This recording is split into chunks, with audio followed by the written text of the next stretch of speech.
In this video, we're going to talk about how to determine the internal energy enthalpy and then use the specific heats of ideal gases. For a gas obeying PV equals RT,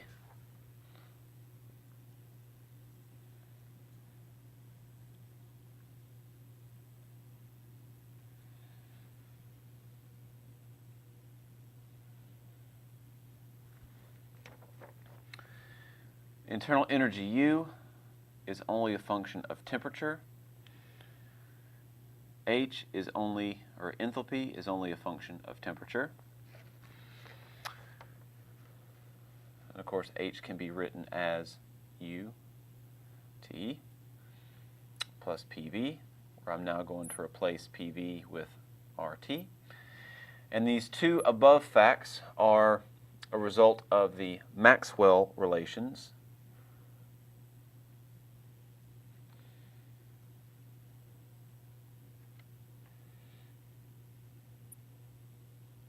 Sorry for the slop.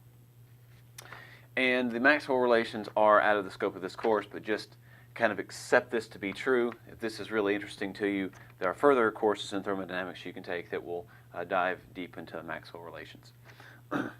Okay, so the result of the temperature-only dependence on U and H, and let's kind of step back and point this out. The temperature dependence on H, so this top one only has to be true for the second one to be true, and that is because we can replace PV with RT. So now we have an equation that is, we have a first term that's only a function of temperature and a second term that's only a function of temperature. So H must also be a function of temperature. So now let's take a look at the constant volume specific heat.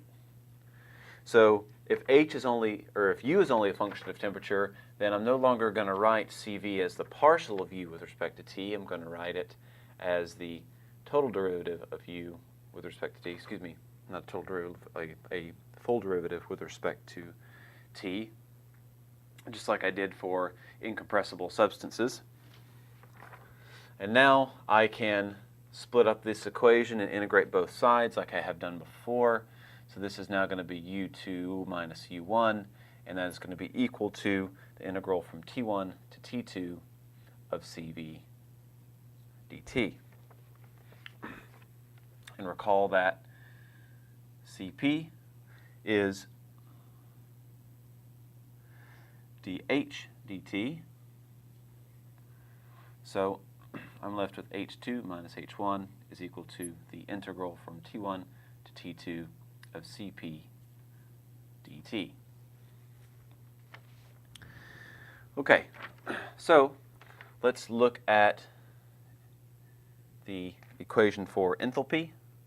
So this is U plus PV. So because we have an ideal gas, let's write this as U plus RT now.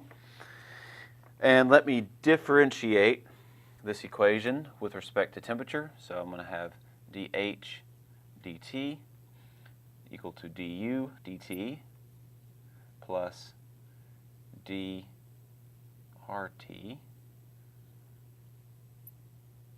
dt. Okay, so what does this give me? dH dt is Cp, du dt Cv, and this derivative here is going to pop out just R. R is a constant, so dt dt is 1. So here I've got a relationship that says that Cp is equal to Cv plus R.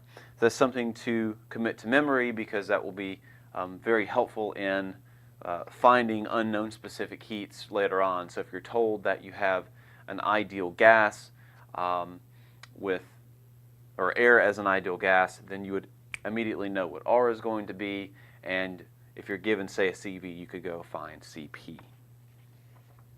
Okay? And also remember that my specific heat ratio K is equal to Cp over Cv. Whoops.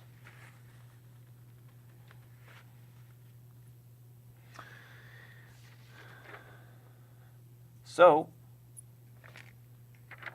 I can write Cp as Kr over K minus 1 and Cv as R over K minus 1.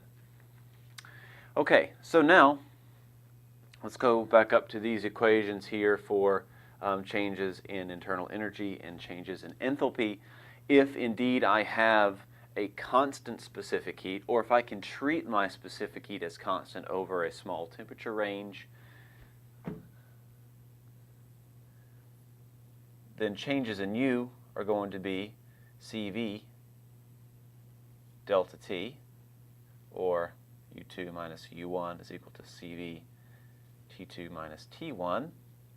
And changes in enthalpy are going to be equal to Cp delta T.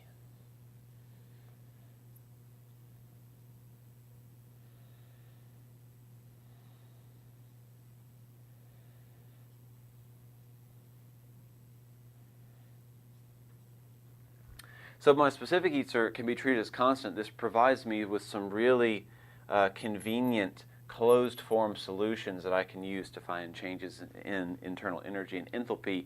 If Cv cannot be treated as constant, and we will certainly do problems where they cannot be treated as constant, then I must use property tables to find what my changes in internal energy and enthalpy are.